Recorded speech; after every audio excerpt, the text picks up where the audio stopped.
You know the drill. It's late, maybe it's early. You're in the zone, building an app. You need a library, something to handle trading logic. You go to the registry, you search for the package. It's verified. It's from the official team. Millions of downloads. Right. You type npm install and you hit enter. You don't even think about it. It's muscle memory at this point. It is. It's the foundational trust of all modern software development.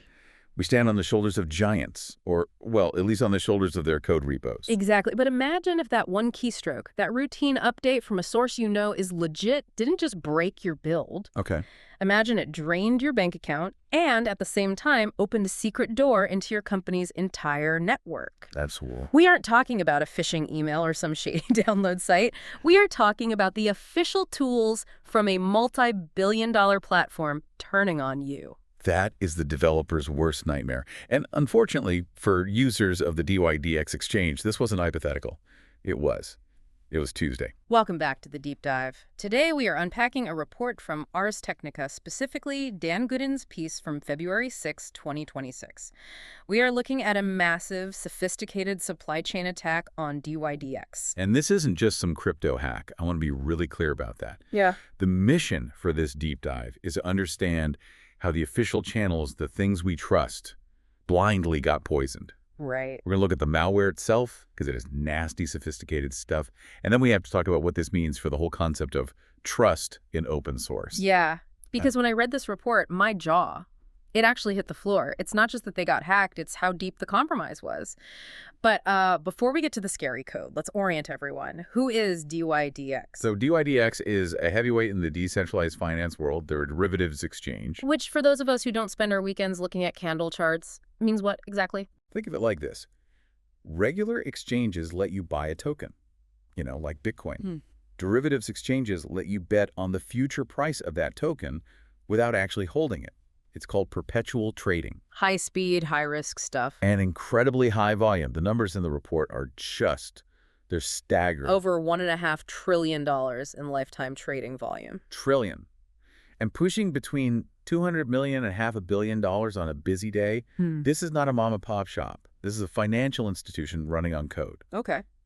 And because it's decentralized, they provide software libraries, little kits that let developers build trading bots, automated strategies, things like that. And that's the entry point. Developers downloading these kits to build their own tools. Precisely.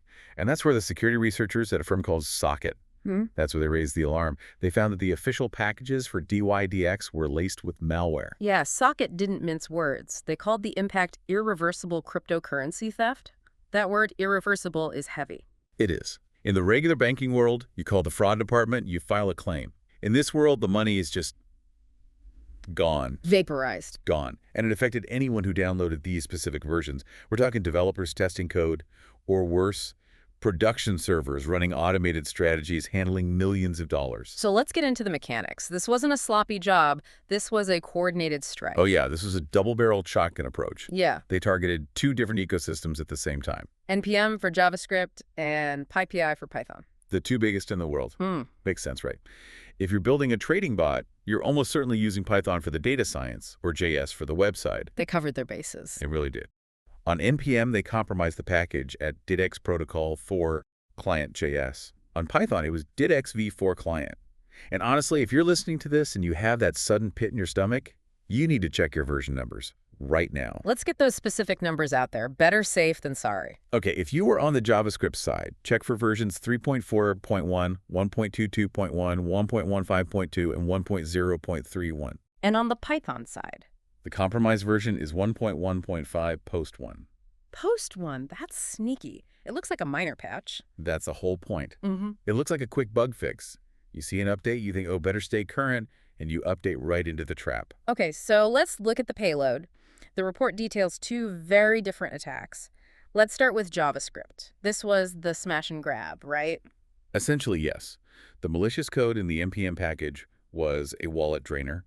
It was designed to run quietly in the background, specifically hunting for your seed phrase. The master key, the list of words that recovers your wallet. Right. The moment your application loaded that phrase into memory, poof, the malware intercepted it. But here's a part of the report that I found really disturbing. Yeah. It didn't just steal the key. It also fingerprinted your machine. Why? If I have your house keys, why do I care what brand of toaster you have? Because these attackers are building a database.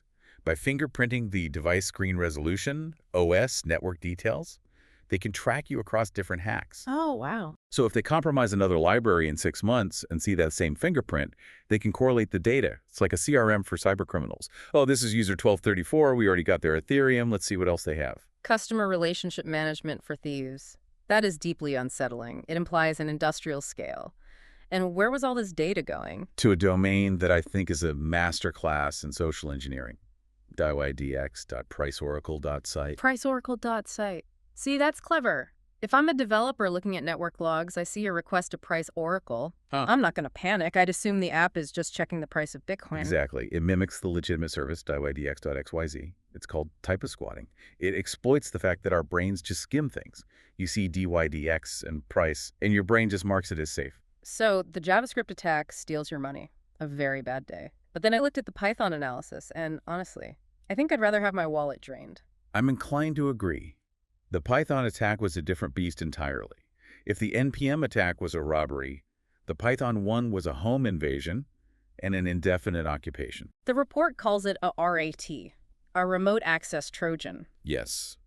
While the JavaScript malware was about theft, the Python malware was all about control. It installed a persistent backdoor into the developer's machine. But how does it hide?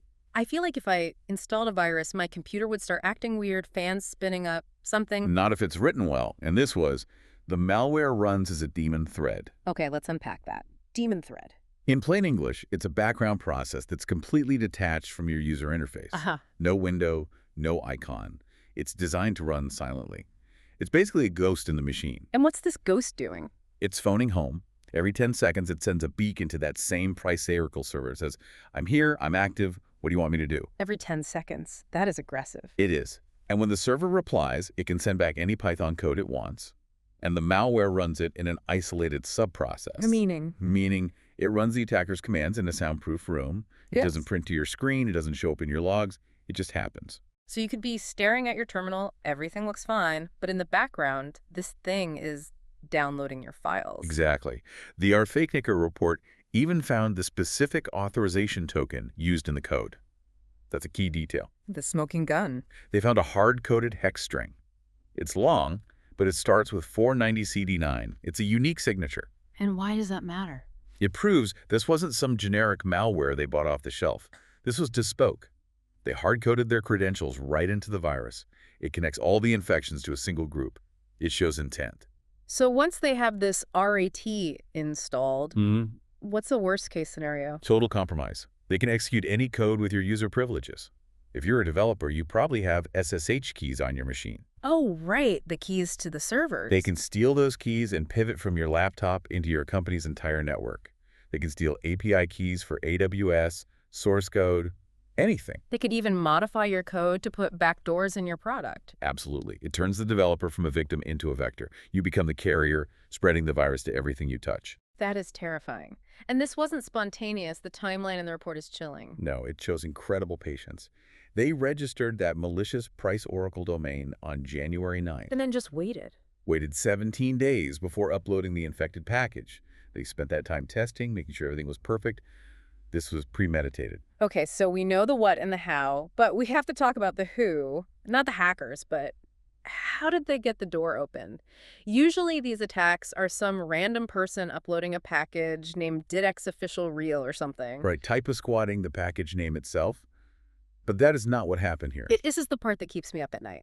These packages were published by the official dYdX accounts. Which means the attackers didn't just trick users. They compromised the developers at dYdX first. They got the keys to the printing press.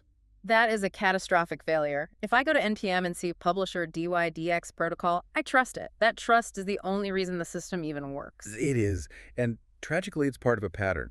The report highlights that this isn't dYdX's first rodeo.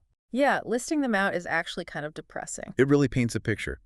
Back in September 2022, malicious code was uploaded to their NPM repo.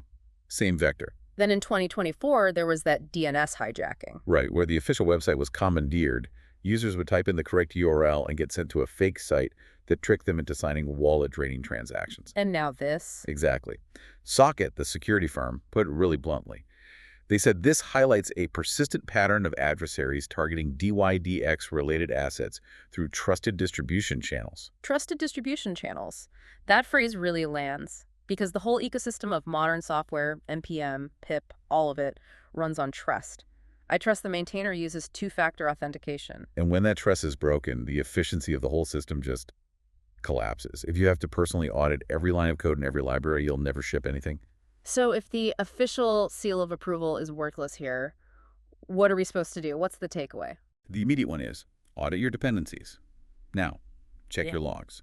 If you find those versions we mentioned, -3.4.1 for JS, 1.1.5 post 1 for Python, you have to assume the worst.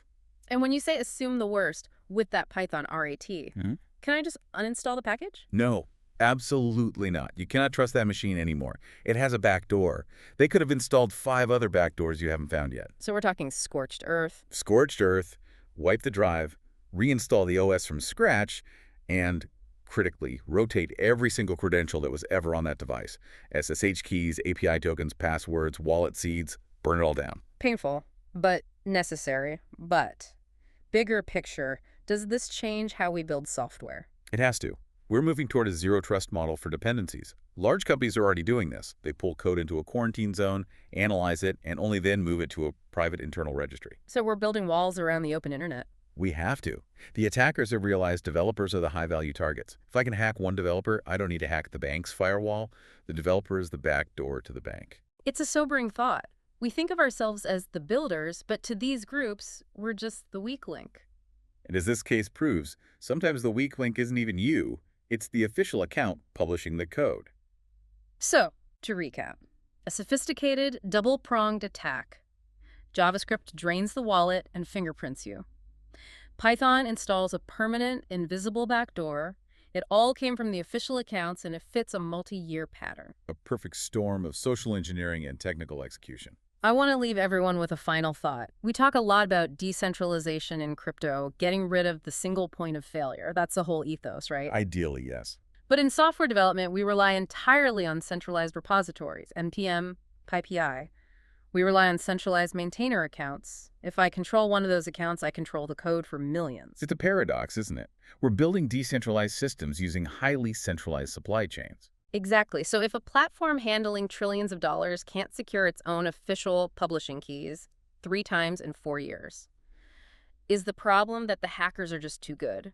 Yeah. Or is the way we share and consume code fundamentally broken? Because right now it feels like we're building skyscrapers on a foundation of sand. And the tide is coming in. That is the question every CTO needs to be asking, because next time it might not be dYdX. It might be them. Thanks for listening to The Deep Dive. Check your logs, rotate your keys, and maybe don't hit update without looking first. Stay safe out there.